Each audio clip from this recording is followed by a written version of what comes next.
இயேசு கிறிஸ்து சிலுவையிலே சிந்தின ரத்தத்தின் மூலமாய் நான் நீதிமான். எத்தனை பேர் விசுவாசிக்கிறீங்க? அப்படி விசுவாசிக்கிற எல்லாருமே நீதிமான்கள் தான்.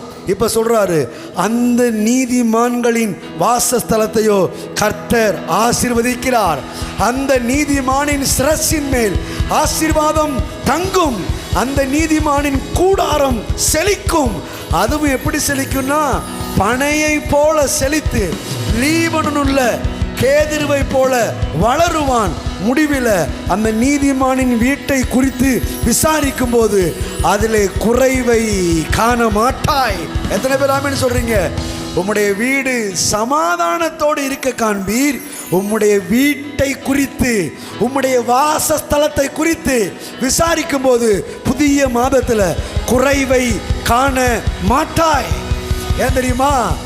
நீதிமானின் வீட்டை அவர் ஆசீர்வதிக்கிறார். இப்ப கையை தட்டுகின்றேன்.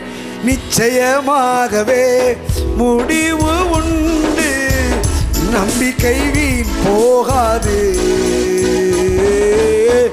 நிச்சயமாகவே முடிவு உண்டு, நம்பிக்கை வீண் போகாது.